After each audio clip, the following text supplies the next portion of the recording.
Election ನಿಂತ್ಕೊಳ್ತೀನಿ ನನ್ನ ಕನಸು ಮನಸ್ಸಲ್ಲೂ ಕಂಡಿಲ್ಲ. ಒಂದು 2-3 ಇಯರ್ಸ್ ಆದಮೇಲೆ ಗ್ರೌಂಡ್ ಲೆವೆಲಲ್ಲಿ ಅರ್ಥ ಮಾಡ್ಕೊಂಡ್ವಿ. ಪೊಲಿಟಿಕ್ಸ್ ಇಲ್ದಲೇ ನಾವು ಏನು ಮಾಡೋದಕ್ಕೆ ಆಗಲ್ಲ, ಸುಸ್ತಾಗಲ್ವ ಸರ್? ಜನರಿಗೆ ಒಂದು ಏನಾದರೂ ಮಾಡಬೇಕಂತ ಬಂದಿರೋದಕ್ಕೋಸ್ಕರ ಅಷ್ಟು ಫ್ರಸ್ಟ್ರೇಷನ್ ಇಲ್ಲ. ಪ್ರಯತ್ನಗಳು ಮಾಡ್ತಾ ಇದ್ದೀವಿ. I am not still happy with progress. Miss ಮಾಡ್ಕೊಳ್ಳಲ್ವ ಸರ್ ಫ್ಯಾಮಿಲಿ? ಡೆಫಿನೆಟ್ಲಿ. ದಿಸ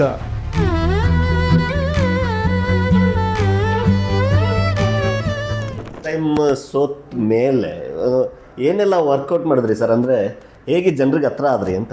so I think ground base line ಅರ್ಥ ಮಾಡ್ಕೊಳ್ಳೋಕೆ ಟ್ರೈ ಮಾಡಿದ್ವಿ, ಏನಾಗಿದೆ, ಯಾಕೆ ಸೋತ್ವಿ ಅನ್ನೋದನ್ನು. ಸೊ ಇಮಿಡಿಯೇಟಾಗಿ ಏನು ಅದಕ್ಕೇನು ಆ್ಯಕ್ಷನ್ ತಗೊಳ್ಳಿಲ್ಲ. ಒಂದು 2-3 ಇಯರ್ಸ್ ಆದಮೇಲೆ ಗ್ರೌಂಡ್ ಲೆವೆಲಲ್ಲಿ ಅರ್ಥ ಮಾಡ್ಕೊಂಡ್ವಿ. ಆಮೇಲೆ ನಮ್ಮ ರೈತ ಸಂಘಟನೆ ಸಖತ್ ಸ್ಟ್ರಾಂಗ್ ಆಗಿ ಪ್ರತಿ ಹಳ್ಳಿಯಲ್ಲೂ ಇದೆ. ಹೌದು, ನಮ್ಮ ಕ್ಷೇತ್ರದಲ್ಲಿ. ಸೊ ಅವ್ರ ಮೂಲಕ ಅವ್ರುಗಳೇನೇನು ಹೇಳಿದ್ವಿ. ಸ್ಟಾರ್ಟಿಂಗಲ್ಲಿ ನಮ್ಮ ತಂದೆ ತೀರೋಗಿದ್ದು ಫೆಬ್ರವರಿಯಲ್ಲಿ, ಮೇಯಲ್ಲಿ ಎಲೆಕ್ಷನ್ ಬಂತು. ಸೊ ನಾವೆಲ್ಲ ರೆಡಿ ಆಗೋಕ್ಕೂ ನಮಗೆ ಎಲೆಕ್ಷನ್ ನಿಂತ್ಕೊಳ್ತೀನಿ ನನ್ನ ಕನಸು ಮನಸ್ಸಲ್ಲೂ ಕಂಡಿಲ್ಲ. ಇಲ್ಲಿ ಸರ್ ಯಾಕೆ ಏನಕ್ಕೆ ಅನಿಸ್ತು ಮಾಡಬೇಕು ಬರಬೇಕು? ನಮ್ಮ ಅಪ್ಪ ಯಾವತ್ತೂ ಬಾ ಅಂತಲೂ ಹೇಳಿರಲಿಲ್ಲ, ನಾನು ಯಾವತ್ತೂ ಕೇಳಿರಲಿಲ್ಲ. ಅಥವಾ ನಾನು ಕೆಲಸ ಮಾಡ್ಕೊಂಡಿದ್ದೆ. ಅವ್ರು ತೀರೋಗಿದ್ದ ದಿನ ನಮಗೆ ಗೊತ್ತಾಯಿತು ಅವ್ರು ಏನು ಇಂಪ್ಯಾಕ್ಟ್ ಮಾಡಿದ್ರು ಅನ್ನೋದು. ಸೊ ಅವತ್ತಿನ ದಿನ ಯಾವಾಗಲೂ ರೈತ ಸಂಘಟನೆಯಲ್ಲಿ ಏನಾದರೂ ಮಾಡಬೇಕಂತ ಇತ್ತು. ಆದರೆ ಅವತ್ತಿನ ದಿನ ನನಗನ್ನಿಸ್ತು ನಾನೇನಾದರೂ ಮಾಡಬೇಕು ಅಂತ ಅನ್ಸೋಕ್ಕೆ ಶುರುವಾಯ್ತು ಅಷ್ಟೇ. ಅವತ್ತೇನು ಡಿಸಿಷನ್ನು ಎಲ್ಲ ತಗೊಳಕ್ಕಾಗಲಿಲ್ಲ. ಸ್ವಲ್ಪ ದಿನಗಳ ಕಾಲ ಆದಮೇಲೆ ಎಲ್ಲರೂ ನಮ್ಮ ತಂದೆ ಜೊತೆ ಇದ್ದಿದ್ದಂಥವ್ರೆಲ್ಲರೂ ಇಲ್ಲ ಮಾಡಬೇಕು ನೀನು ಅಂತ ಹೇಳಿದ್ರು. ಸೊ ಇವೆಲ್ಲ ಸರ್ಕಮ್ಸ್ಟೆನ್ಸಸ್ಸಿಂದ ನಾನು ಕಂಟೆಸ್ಟ್ ಮಾಡಬೇಕಾಯ್ತು ಅವಾಗ 2018ನಲ್ಲಿ. ಓಕೆ, ಇಲ್ಲಿ ಇದ್ದಾಗ ಸರ್ದು ಯಾವ್ದು ಫೇವ್ರೆಟ್ ಪ್ಲೇಸ್ ಆಗಿತ್ತು? ಜಿಮ್ ಮಾಡಿದ್ರೆ ಜಿಮ್ಮಾ?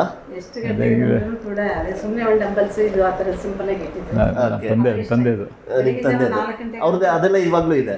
ಅದೇ ಎಲ್ಲ ಇದೆ, ಅವೆಲ್ಲ ಮೇಲ್ಗಡೆ ಇಟ್ಟಿದ್ದೀರಿ. ಓಕೆ ಸರ್, ಅವರು ವ್ಯಾಯಾಮ ಎಲ್ಲ ಮಾಡೋರು?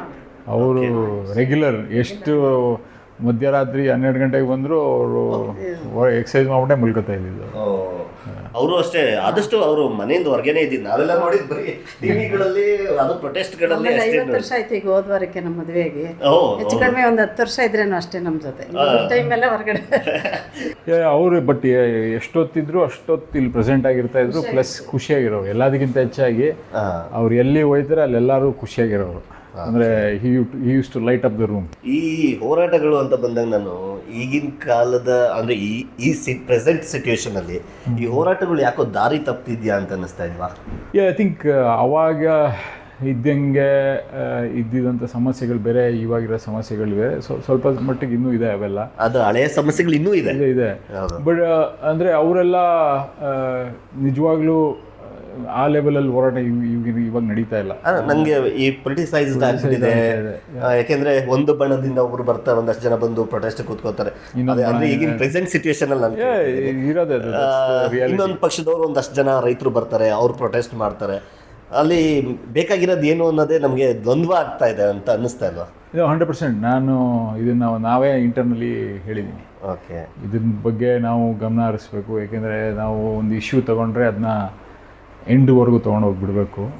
ಸುಮ್ಮನೆ ಇಶ್ಯೂ ತೊಗೊಂಡು ನಾವು ವಾಪಸ್ ಬಂದ್ಬಿಡೋಕ್ಕಾಗಲ್ಲ.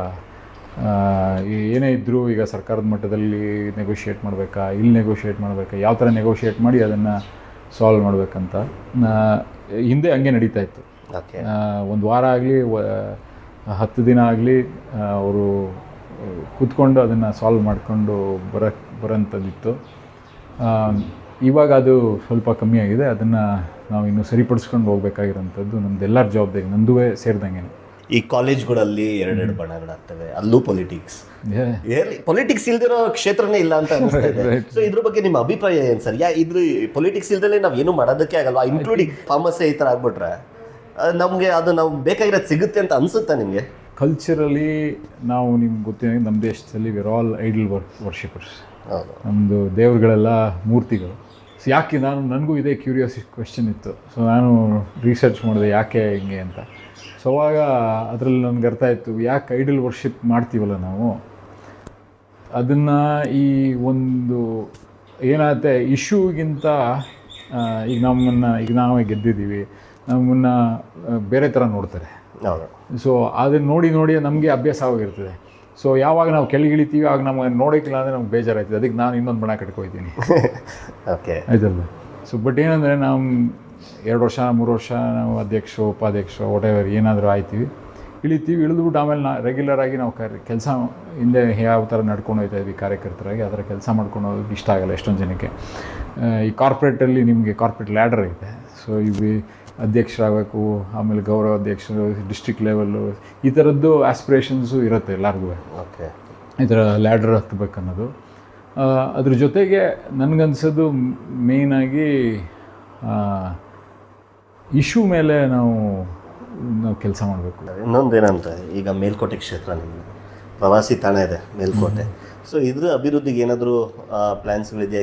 ಏನು ಮಾಡಬೇಕು? ಸೊ ಮೇಲ್ಕೋಟೆ ಸಖತ್ ಒಳ್ಳೆ ದೊಡ್ಡ ಹಿಸ್ಟ್ರಿ ಇದೆ. ಹೌದು, ಅದು ಜಾಸ್ತಿ ಜನಕ್ಕೆ ಗೊತ್ತಿಲ್ಲ. ಸೊ ಆ ಹಿಸ್ಟ್ರಿನ ಯಾವ ಥರ ನಾವು ಜನರಿಗೆ ಪರಿಚಯ ಮಾಡಿಕೊಡ್ಬೇಕು ಅನ್ನೋದ್ರ ಬಗ್ಗೆ BMS college of engineering architecture college ಅವ್ರ ಜೊತೆ ಕೆಲಸ ಮಾಡಿದ್ವಿ. ಸೊ ಅದೊಂದು ಮಾಸ್ಟರ್ ಪ್ಲ್ಯಾನನ್ನು ಮಾಡಿಕೊಟ್ಟಿದ್ದಾರೆ ಅವರು. ಸೊ ಲಾಸ್ಟ್ ಅವರು ಇಲ್ಲಿ ಬಂದು ಈ ಸ್ಟೂಡೆಂಟ್ಸು ಮತ್ತು ಪ್ರೊಫೆಸರ್ಸು ಅವರೆಲ್ಲರೂ ಬಂದು they spent lot of time ಮೇಲ್ಕೋಟೆಯಲ್ಲಿ ಉಳ್ಕೊಂಡು ಇಂಚಿಂಚು ಮೆಜರ್ ಮಾಡಿ ಅಲ್ಲಿ ಎಲ್ಲೆಲ್ಲಿ ಏನೇನು ಇರಬೇಕಂತೇಳಿ. ಅಂದರೆ ಆ ಪರಂಪರೆ ಹಾಗೆ ಇರಬೇಕು, ಜೊತೆಗೆ ಇದಾಗೋ ಥರ. ಸೊ ಅದನ್ನು ಮಾಸ್ಟರ್ ಪ್ಲ್ಯಾನ್ ಫೈನಲೈಸ್ ಮಾಡಿದ್ದೀವಿ. ಸೊ ಅದನ್ನು ಪಬ್ಲಿಕ್ ಡಿಸ್ಪ್ಲೇಗೆ ನೆಕ್ಸ್ಟ್ ಮಂತ್ ಇಡ್ತೀವಿ. ಸೊ ಅಂದರೆ ಅವ್ರ ಹತ್ರನೂ ಒಪಿನಿಯನ್ ತಗೊಳ್ಳೋದ ಅಂತ. ಸುಸ್ತಾಗಲ್ವ ಸರ್? ಇಷ್ಟ ಸುಸ್ತು, ಒಂದು ಸ್ವಲ್ಪ ಟೈರ್ಸ್ ಯಾಕಪ್ಪ ಬೇಕು ಅಂತ ಯಾವತ್ತೂ ಅನಿಸಿಲ್ಲ? ನಾನು ಮನುಷ್ಯನೇ, ಎಮೋಷನ್ಸು ಇದೆಲ್ಲ ಇದ್ದಾಗ second. But at the end of the day ಏನಾದರೂ ಒಳ್ಳೇದು ಮಾಡ್ತಾಯಿನಿ ಅನ್ನೋದು ನನಗೆ ಅನ್ನಿಸ್ತಾ ಇದೆ. ಸೊ ಅದಕ್ಕೆ ಇನ್ನೂ ಕೆಲಸ ಜಾಸ್ತಿ ಮಾಡಬೇಕು. ಅದರಲ್ಲಿ ಇವಾಗಲೇ ಇನ್ನೂ ಮುಗ್ದಿಲ್ಲ. ಜನರಿಗೆ ಒಂದು ಏನಾದರೂ ಮಾಡಬೇಕಂತ ಬಂದಿರೋದಕ್ಕೋಸ್ಕರ ಅಷ್ಟು ಫ್ರಸ್ಟ್ರೇಷನ್ ಇಲ್ಲ. ಸಮ್ಟೈಮ್ಸ್ ಆಯ್ತದೆ, ಯಾಕೆ ಇಷ್ಟು ಫಾಸ್ಟಾಗಿ ಮೂವ್ ಆಯ್ತಲ್ಲ ಕೆಲಸಗಳು, ಇಷ್ಟು ಸ್ಲೋ ಆಗಿ ಯಾಕೆ ಆಯ್ತದೆ, ಅದಕ್ಕೆ ಫ್ರಸ್ಟ್ರೇಷನ್ ಆಯ್ತದೆ. ಓಕೆ, ಅಂದರೆ ನೀವಿಂದ ಅಮೇರಿಕಾಗೂ ಇಲ್ಲಿನ ಪೊಲಿಟಿಕ್ಸ್ಗೂ ತುಂಬಾ ಡಿಫ್ರೆನ್ಸ್ ಇದೆಯಾ? ಅಷ್ಟು ಯಾವ್ದು ಈಸಿಯರ್ ಅನ್ಸುತ್ತೆ? ಪೊಲಿಟಿಕ್ಸ್ಗೆ ಅಷ್ಟೆಲ್ಲ ಅಲ್ಲಿ ನಾನೇನು ನೋಡಿರಲಿಲ್ಲ. ಬಟ್ ಏನಂದರೆ ಡೇ ಟು ಡೇ ಲೈಫಲ್ಲಿ ಗವರ್ನೆನ್ಸಿಂದ ನಮಗೆ ಎಫೆಕ್ಟ್ ಆಯ್ತಾ ಇರಲಿಲ್ಲ. ಸೊ ಅದನ್ನು ಯಾವ ಥರ ಫ್ರಿಕ್ಷನ್ಲೆಸ್ ಗವರ್ನೆನ್ಸ್ ಯಾವ ಥರ ಕ್ರಿಯೇಟ್ ಮಾಡಬೇಕು ಇಲ್ಲಿ ಅನ್ನೋದ್ರ ಬಗ್ಗೆ ನಾವು ಆಲೋಚನೆ ಮಾಡಬೇಕು. 3 years ಆಯಿತು. ಓಕೆ, ನಾನು ಮಾಡಿರೋದು ಕೆಲಸ ತೃಪ್ತಿ ತಂದಿದೆಯಾ ನಿಮಗೆ, ಅಥವಾ ಇಲ್ಲ ಇನ್ನೊಂದಷ್ಟು ನನಗೆ ಇಲ್ಲಿಂದ ಸ್ಯಾಟಿಸ್ಫ್ಯಾಕ್ಷನ್ ಸಿಕ್ಕಿಲ್ಲ ಅನ್ನೋದು ಅಂತ ಕೆಲಸಗಳು ಯಾವುದಾದ್ರೂ ಇದೆಯಾ? ಡೆಫಿನೆಟ್ಲಿ ನಾವು ಕೆಲಸ ಪ್ರಯತ್ನಗಳು ಮಾಡ್ತಾ ಇದ್ದೀವಿ. I am not still happy with the progress we have made. ಒಂದಂತೂ ಇತ್ತು, ಇವಾಗೆಲ್ಲ ಚಿಕ್ಕದ್ರಿಂದನೇ ಇದೆ, ರೈತರಿಗೆ ಹೆಲ್ಪ್ ಮಾಡಬೇಕು, ಏನಾದರೂ ಮಾಡಿ ಅವ್ರಿಗೆ ನ್ಯಾಯ ದೊರಕಿಸ್ಕೊಡ್ಬೇಕು, ಅವ್ರಿಗೆ ಎಕನಾಮಿಕಲಿ ಮೇಲೆ ಕೆತ್ತಬೇಕಂತಿತ್ತು ಅಷ್ಟೇ. ಅದು ಬೇಸಿಕ್. ಅದು ಮಿಕ್ಕಿದ್ದೆಲ್ಲ ಅದ್ರ ಮೇಲೆ ಬಿಲ್ಡ್ ಮಾಡಿರೋದು ಅಷ್ಟೇ. ಸೊ ಅದನ್ನು ಯಾವ ಥರ ಮಾಡ್ಬೇಕಂತ ಗೊತ್ತಿರಲಿಲ್ಲ. ಸೊ ಅದಕ್ಕೆ ಈ ಕೋಆಪ್ರೇಟಿವ್ ಸೊಸೈಟಿ ಮಾಡಿ ಇದ್ರ ಥ್ರೂ ಮಾಡ್ಬೇಕಂತೇಳಿ. ಯಾಕೆಂದರೆ ಡೈರೆಕ್ಟಾಗಿ ನಾವು ಎಲ್ಲರೂ MSP ಕೊಡಿ, ಸ್ಟೇಟ್ ಅಡ್ವೈಸರಿ ಪ್ರೈಸಿಂದ SAP ಅಂತ ಏನಿದೆ ಅದರದ್ದು ಅಡಿಷ್ನಲ್ ದುಡ್ಡು ಕೊಡಿ ಹೋರಾಟಗಳನ್ನು ಮಾಮೂಲಿ ಮಾಡ್ತಾನೇ ಇದ್ವಿ. ಸೊ ಅದು ಬಿಟ್ಟು ಸರ್ಕಾರ ಮಾಡದೆ ನಾವು ಏನು ಮಾಡ್ಬೋದು ಇಲ್ಲಿ ಅನ್ನೋದ್ರ ಬಗ್ಗೆ ಯೋಚನೆ ಮಾಡಬೇಕಾಗಿತ್ತು. ನಮಗೆ ಎಲ್ಲ ಮೂವಿಂಗ್ ಪಾರ್ಟ್ಸು ಅರ್ಥ ಮಾಡ್ಕೋಬೇಕಾಗಿತ್ತು. ಅರ್ಥ ಮಾಡ್ಕೊಂಡ್ಮೇಲೆ ಕೆಲಸ ಮಾಡೋಕ್ಕೆ ಶುರು ಮಾಡಿದ್ವಿ. ಓಕೆ, ಮಿಸ್ ಮಾಡ್ಕೊಳ್ಳಲ್ವ ಸರ್ ಫ್ಯಾಮಿಲಿನ? ಡೆಫಿನೆಟ್ಲಿ. ದಿವಸ ಅಂದರೆ 100% ಡೈಲಿ ಕಾಲು, ವಿಡಿಯೋ ಕಾಲ್ 2 ಸತಿ ಬೆಳಿಗ್ಗೆ ರಾತ್ರಿ ಮಾಡ್ತೀನಿ. ಏನಾದರೂ ಪರವಾಗಿಲ್ಲ, ಅದು ಮಾತಾಡಲೇಬೇಕು ಮಕ್ಕಳಿಗೆ, ಹೆಂಡತಿಗೆ. ಮಕ್ಕಳೇನು ಮಾಡ್ತಾ ಇದ್ದಾರೆ ಸರ್? ಮಕ್ಕಳು ಓದ್ತಾರೆ. ನನ್ನ ಮಗಳು 10th ಸ್ಟ್ಯಾಂಡರ್ಡ್, ಈಗ 9th ಇಂದ 10th. ಓಕೆ. ಮಗ 5th ಇಂದ 6th. ನಿಮ್ಮ ಯಾಕಿದೆ 2 ಅಂದರೆ ಒಂದಷ್ಟು ಕಾಂಟ್ರವರ್ಸಿ ಆಯಿತು ಎಲೆಕ್ಷನ್ ಆದಮೇಲೆ.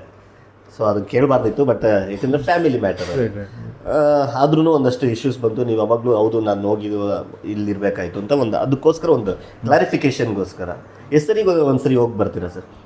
ಎವ್ರಿ ಅದರ್ ಮಂತ್ ಆದರೂ ಹೋಗ್ತೀನಿ. ಎವ್ರಿ 2 months ಒನ್ಸ್ ಹೋಗ್ತೀನಿ. ಹೋಗಿ 10 days ಯೂಶಲಿ ಸ್ಪೆಂಡ್ ಅಲ್ಲಿ. ಬಟ್ ಯಾಕೆ ಈ ಥರ ಒಂದು ಆ ಟೈಮಲ್ಲಿ ಯಾಕೆ ಬಂತು? ಸೊ ಅದೇ ಐ ಥಿಂಕ್ ಇನಿಷಿಯಲಿ ಗೆದ್ದಾಗ ಆಯಿತು ಬರ್ತೀವಿ ಅಂತ ಅಂದ್ಕೊಂಡಾಗ ಐ ಥಿಂಕ್ ನೆಕ್ಸ್ಟು ಅವರು ಮನ್ಸು ಮಾಡಲಿಲ್ಲ ಆಮೇಲೆ ಬರೋಕ್ಕೆ. ಸೊ ಇನ್ನೂ ಮನ್ಸು ಮಾಡ್ತಿದ್ದಾರೆ. ಹೋಪ್ಫುಲಿ ಮನ್ಸು ಮಾಡ್ಬಿಟ್ಟು ಬೇಗ ಬರ್ತಾರೆ ಅಂತ ಅಂದ್ಕೊಂಡು. ನಾನು ಯಾರಿಗೂ ಫೋರ್ಸ್ ಮಾಡ್ತಾಯಿಲ್ಲ ಬರಲೇಬೇಕು ಬನ್ನಿ ಅಂತ. ಯಾಕೆಂದರೆ ಈಗ ನಮ್ಮ ಅಪ್ಪನೂ ನನಗೇನು ಫೋರ್ಸ್ ಮಾಡಲಿಲ್ಲ ಇದಕ್ಕೆ ಬಾ ಅಂತ. Okay. Given the decision to them. ಇದು ಅವ್ರಿಗೇನು ಇಂಡಿಪೆಂಡೆನ್ಸ್ ಕೊಡಬೇಕು ಅದು ಕೊಟ್ಟಿದ್ದೀನಿ ನನ್ನ ಹೆಂಡ್ತಿಗಾಗಲಿ ನನ್ನ ಮಕ್ಕಳಿಗೆ. ಯು ಗೈಸ್ ಡಿಸೈಡ್ ಯಾವ್ದು ಬರ್ತೀನಿ ಅಂತೇಳಿ will come back together. So I am waiting for that day. ಅಲ್ಲಿ ಬಿಸ್ನೆಸ್ ಇದೆ ನಿಮ್ಮದು ಅಂತ ಏನು ಸೊ ಇತ್ತು. ಸೊ ದಟ್ಸ್ ಕ್ಲಾರಿಫಿಕೇಶನ್ ಮಾಡ್ಬೇಕು ನಿಮಗೆ. ಯಾಕೆಂದರೆ May 21st 2021 we sold it. Okay ಅದಾದಮೇಲೆ ಅವ್ರ ಜೊತೆ 2 years ಕೆಲಸ ಮಾಡಿದೆ. ಓಕೆ ಸೊ ಅದಾದಮೇಲೆ ನಾನು ಎಲೆಕ್ಷನ್ಗೆ, ಅಂದರೆ ಎಲೆಕ್ಷನ್ ಆಗಿದ್ದು May 13th. ಹೌದು May 20 ಅವತ್ತು May 21st ತನಕ ಆ್ಯಕ್ಚುಲಿ ನನ್ನ ಕೆಲಸ ಇತ್ತು. ಸೊ ಅವ್ರ ಹತ್ರ 3-4 months ಬ್ರೇಕ್ ತೊಗೊಂಡು ಐ ಸೆಡ್ ನನಗೆ ಬೇಗ ಹೋಗೋಕೆ ಕೊಡಿ ಅಂತ. ಅಂದರೆ ಆವಾಗಲೇ ಹೇಳಿದ್ದೆ ಅವರಿಗೆ, ನೆಗೋಷಿಯೇಟ್ ಮಾಡಿ. ಹಾಗಾದ್ರೆ ನಿಮ್ಮದು ಯಾವುದೇ ಥರದ ಬಿಸ್ನೆಸ್ ಆಗಲಿ ಇಲ್ಲ ವರ್ಕ್ ಪೆಂಡಿಂಗ್ ಇರೋದಾಗಲಿ ಅಮೆರಿಕದಲ್ಲಿ ಯಾವುದೂ ಇಲ್ಲ? ಯಾವುದಿಲ್ಲ. ಆದರೂ ಯಾಕೆ ಈ ರೀತಿಯ ಒಂದಷ್ಟು ಸೋಷಿಯಲ್ ಮೀಡಿಯಾದಲ್ಲಾಗಲಿ ಒಂದಷ್ಟು ಹೇಳ್ತಾರೆ, ಇಟ್ಸ್ ಫೈನ್. ಈಗ ನಿಮಗೂ ನನ್ನ ಹೆಸರು ಮಾಡಿ May 21st 2020 ನೀವು ಗೂಗಲ್ ಮಾಡಿದ್ರೆ there is a news article. ನಾವೇನು ಹಾಕಿಲ್ಲ, ಅದು ಇವರು ಪ್ರೆಸ್ಸಲ್ಲಿ ಬಂದಿರೋಂಥದ್ದು ಅಬೌಟ್ ನಮ್ಮ ಕಂಪ್ನಿ ಅಕ್ವಿಸಿಷನ್ ಬಗ್ಗೆ ಅಲ್ಲೇ ಇದೆ. ಸೊ ಅದಾದಮೇಲೆ ನಾವು ಕೆಲಸ ಮಾಡಿರೋಂಥದ್ದು. ಸೊ ಅದೇನು ಮಾಮೂಲಿ ಹೇಳ್ತಾರೆ, ಬಟ್ ಅದು the reality is that. Puttanna sir ಇದ್ದಾಗ ಇಡೀ ರೋಡು ಅವರು ಹೋಗೋವರೆಗೂ ಜನ ಇರೋರು ಈ ರೋಡಲ್ಲಿ ಅಂತ. ಕೆಲಸದ ಮೇಲೆ ಬಂದಿದ್ದೆ. ಅವಾಗ ತಂದೆ ಜೊತೆ ಒಟ್ಟಿಗೆ ಇಬ್ಬರು ಕೂತ್ಕೊಂಡು ಮಾತಾಡಿಕೊಂಡು ನಾನು ಮೈಸೂರು ಕಡೆ ಹೋದೆ. ಒಂದಷ್ಟು ಜನ ಫ್ರೆಂಡ್ಸನ್ನ ಮೀಟ್ ಮಾಡೋಕ್ಕೆ. ಅವರು ಮಂಡ್ಯಗೆ ಹೋದರು. ಹೋದ ತಕ್ಷಣ ಫೋನ್ ಬಂತು, ಹಿಂಗೆ ಆಯ್ತು ಅಂತ. ಸಡನ್ನಾಗಿ ಎಲ್ಲರೂ ಟ್ರೀಟ್ಮೆಂಟ್ ಸಿಕ್ಕಿದ್ರೆ ಉಳಿತಿದ್ರೆ ಗೊತ್ತಿಲ್ಲ. ಬದುಕಿರ್ಬೇಕಿತ್ತು. ಸುಮಾರು ಪ್ರಶ್ನೆಗಳೈತೆ ನನಗೆ ಕೇಳೋಕ್ಕೆ ಅವರಿಗೆ. ರೈತರನ್ನ ಸ್ವಾವಲಂಬಿ ಮಾಡಬೇಕು ಅಂತ ನೀವು ಪ್ರಯತ್ನ ಪಡ್ತಿದ್ದೀರಿ. ಬಟ್ ಸರ್ಕಾರದ ಈ ಗ್ಯಾರಂಟಿಗಳು ಅದಕ್ಕೆ ಅಡ್ಡ ಕೊಡುತ್ತೆ ಅನ್ಸಲ್ವಾ? ಡೆವಲಪ್ಮೆಂಟ್ ಅಂದರೆ ರಸ್ತೆ ಮಾಡಿಸೋದಾ ಅಥವಾ 3 ಹೊತ್ತು ಊಟ ಕೊಡಿಸೋದಾ ಅನ್ನೋದು. ಈ ರೀತಿ ಎಲ್ಲ ಕೊಟ್ಟು ಸೋಮೇರಿಗಳನ್ನ ಮಾಡ್ತಾ ಇದ್ದೀವಿ ಅಂತ ಅನ್ಸಲ್ವಾ? ಈ ಗ್ಯಾರಂಟಿ ಕೊಡಬೇಕಾ ಬೇಡ?